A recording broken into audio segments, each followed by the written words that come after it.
Next, we have another really important one we're focusing a little bit more on at Liver Canada recently, and that's living with liver disease, mental health, and chronic disease. So we have Donna McLean. Donna is a registered social worker, adult educator, and psychotherapist with nearly 15 years of experience, including supporting individuals and families living with chronic disease. She is based in Nova Scotia, and she's the founder of Ocean Tides Counseling and Therapy, and brings both professional expertise and personal experience to her work.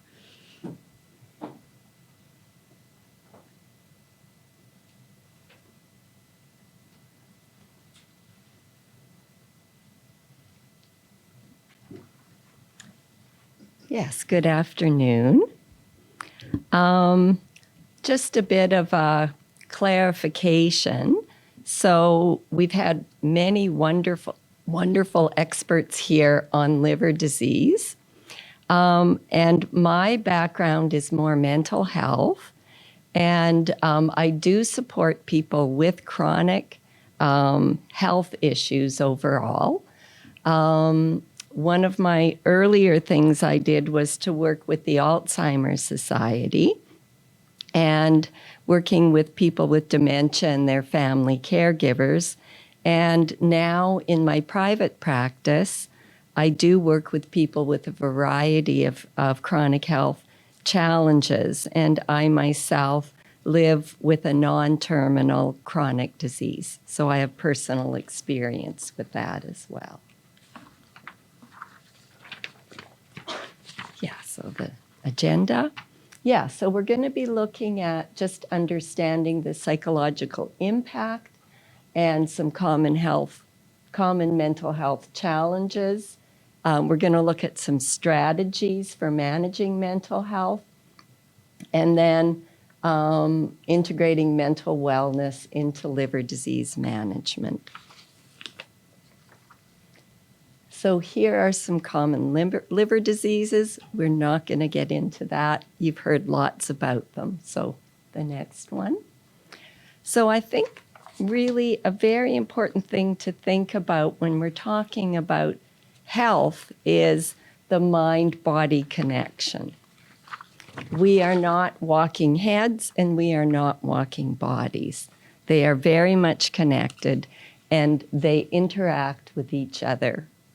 So earlier we heard about toxins getting into the blood of people living with liver disease, and what that can have an impact on is your cognitive functioning, your ability to think clearly, for example, and it can affect your mood. So there's a physical thing there that does affect our mental health, our mental functioning.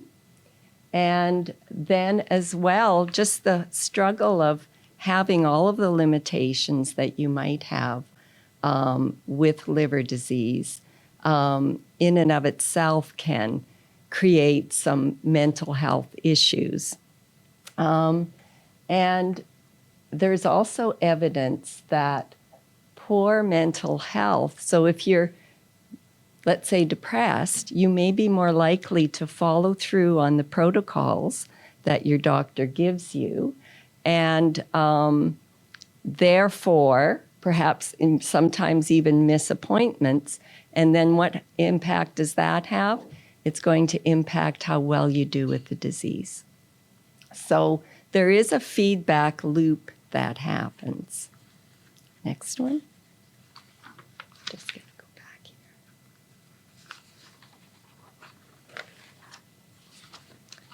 Yeah, so there's so many things going on if you're looking at the big picture for people with chronic health issues. There's, of course, trying to navigate the healthcare system. And if you don't know very much about it, if there is a lot of uncertainty about your next appointment, the outcomes of any tests you have, that sort of thing, there can be a lot of stress associated with that. And I do a lot of support of clients around the whole uncertainty that they experience, not knowing the healthcare system, what comes next, et cetera. So that, of course, can feed into a lot of fear. In addition, the symptoms of the disease may limit your ability to work or do activities of daily living, to do things you enjoy. You may have financial limitations if you're not able to work. And with some of the diseases, there may be a stigma. So some people feel the need to sort of pull away from social contacts and become isolated. And isolation is bad for your physical and mental health. In fact, prolonged isolation has been shown to shorten people's lives. So overall, the quality of your life can be affected, and it can be harder to feel joy in your day-to-day. Next one. So the impact.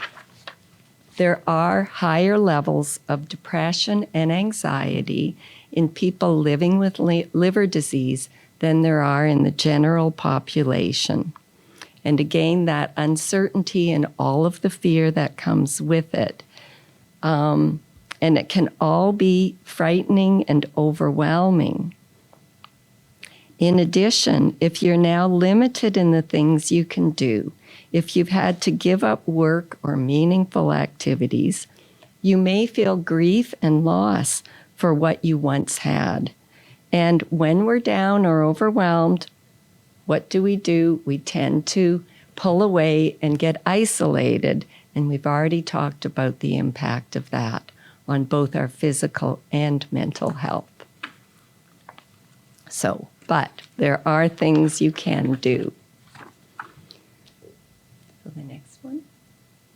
Yeah, so just working with some techniques to help to manage stress. Mindfulness can help calm you and bring your attention to the present moment. And when there's a lot going on, we can tend to kind of gallop ahead to the what ifs. And so bringing yourself to the present moment can help bring some perspective. And those thoughts, might not have so much impact on us. So there's lots of mindfulness apps that you can use now with things like visualizations, music, and breathing practices. Nova Scotia Health has also endorsed a website called Mindful You that I'm listing in my resources at the end of the presentation. And there are also places you can go to learn and practice meditation at no cost. I'm aware of the Shambhala Center, which is actually very close to here in the South End. And they have regular meditation practice, and they also will give you free instructions. So that's something you can do with people rather than something on your own in an app. Deep breathing is a wonderful way to activate your rest and digest response and can calm you down on the spot. I like to show people the 4-7-8 breath, and I actually used it before I came up here because it's a great way of dealing with that sort of stress or nervousness. So 4-7-8 breath is the breathing that you do, the counting that you do as you breathe. So you're counting 4 as you breathe in through your nose. You're allowing the breath to sit for a count of 7. 1, 2, 3, 4, 5, 6, 7. And then you're breathing out through your mouth for a count of 8. So the most important thing is that the in-breath is shorter and the out-breath is longer, and that actually can help your nervous system to switch to the parasympathetic. So what I recommend to people is that you try it, do 3 or 4 cycles, so 4-7-8, 3 or 4 times, and then just check how you're feeling in your body. I know when I do it, I tend to feel more grounded in my body, more connected between mind and body, and just more calm. So what I tell my clients is, you can do it on the spot if you're very nervous about an appointment or something, but it's even more helpful if you make it a practice so that in the evening before bed, you maybe do a little bit of this to calm you down. You can sleep well, and it becomes familiar for you so that you can call on it in those moments when you're really stressed. And we've heard about light exercise already from Nicole, and it actually does boost your mood as well. Any kind of cardiovascular activity boosts your mood. So it does have a positive impact on our mental health. And if you do something like add to that a walk outside in nature, nature itself also has a positive impact on our mental health. Next one. So then there's mindset. So that's how you look at things. And having the right mindset can have a huge impact. One of the biggest struggles with chronic disease is a sense of loss of control. So it's important to focus not on what you cannot control, but what you can have an influence on. So you can focus on what you do. Perhaps you can no longer have a highly active life, but maybe you can go for that walk, even just a short one, or sit in nature. And what you're doing right now, coming here to get educated and learn more, is a great way to help to combat some of the uncertainty, to give yourself more of a sense of control, and to allow you to be able to make decisions from a place of confidence and knowing rather than feeling like a passive person that things are happening to. And be kind to yourself. We can be our own worst critics. Acceptance, in my opinion, is crucial. Acceptance, many people think it means giving up. It means lying down and saying, nothing's going to happen. Things are going to get bad. I can't do anything. No, it does not mean giving up. It doesn't have to mean you will not get better or improve. It means you are accepting how you are doing at this moment. Recognizing that you have the disease and the limitations that may go with it. It involves allowing yourself to feel the grief of any losses that you have, the things that perhaps at the moment you can't do right now. So allowing yourself to feel that. And it can be helpful to remind yourself that you're not the only person struggling with challenges. It can feel that way, but it's actually part of the human condition. And there have been shown to be a lot of benefits to acceptance. It can help you be more compassionate and understanding to yourself, so that be kind to yourself. If you take that attitude of acceptance, you're more likely to do that. And you can also have fewer negative emotions when you're stressed, and ultimately it can reduce anxiety and depression. And of course, anxiety and depression are the most common mental health issues. So letting go of the struggle against the disease, think about how that could make a difference in your quality of life.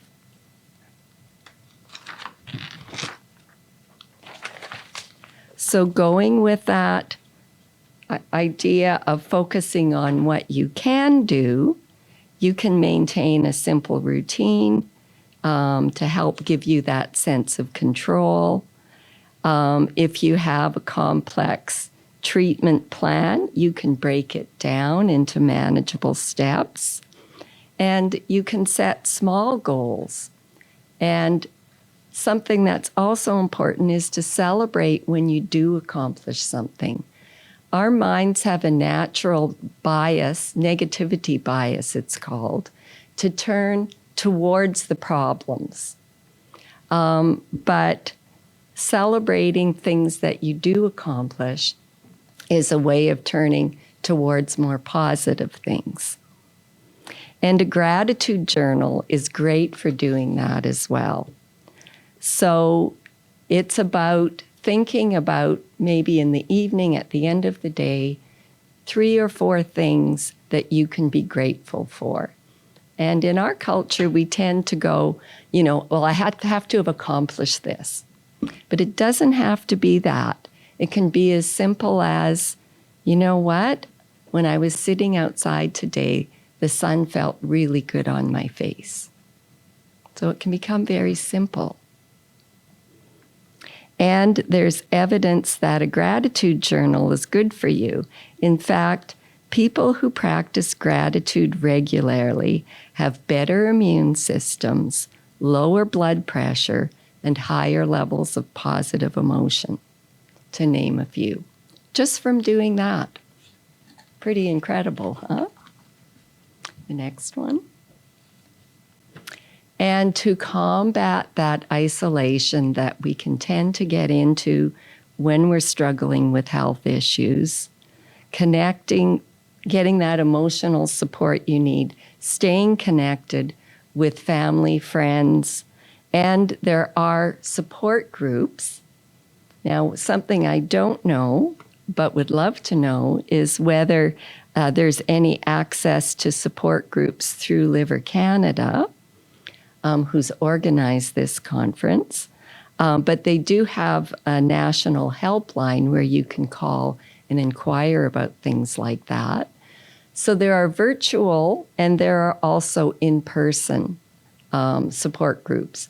And the good thing about support groups is that you're with other people where you have lived experience. So you're getting away from the isolation, getting away from that feeling that it's only me, and seeing that you have these connections, you have this commonality.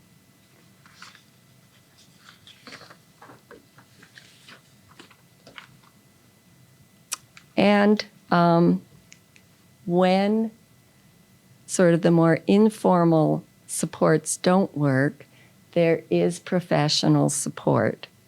And my bias, clearly, because this is what I do, is that it can really help to make a difference for people.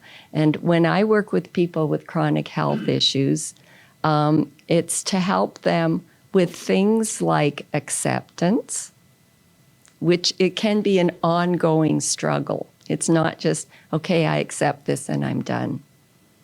I've lived with a chronic disease for many years, and it's something I have to keep revisiting. And the other things that I like to help people with is just that they have somebody who will listen, a neutral source. Sometimes family, friends can get complex and complicated. So having a neutral person to listen, to work through what is it that I'm feeling, what are my thoughts, and what are some of the things that I can do here. And then, of course, there's always the option, if you're struggling with things like anxiety, depression, and other mental health issues, there is the option of getting medications through a doctor or a psychiatrist. Next. And so just the bigger picture, and we've heard a lot about this already from Nicole. You can go on to the next one. So yes, open communication with your healthcare team, and perhaps looking at, is there a way that you can include mental health as part of your care plan? Next. And then there's the lifestyle adjustments that we've heard about, the healthy eating habits, the regular physical activity, and of course, and very important, to get enough sleep for that regeneration.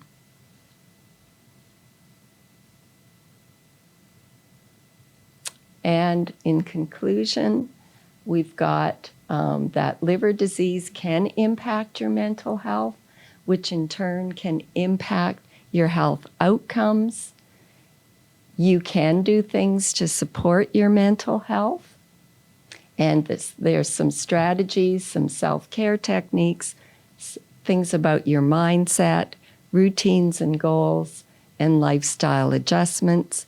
And then over and over again, the importance of staying connected, asking for help, and communicating with your healthcare team. Thank you.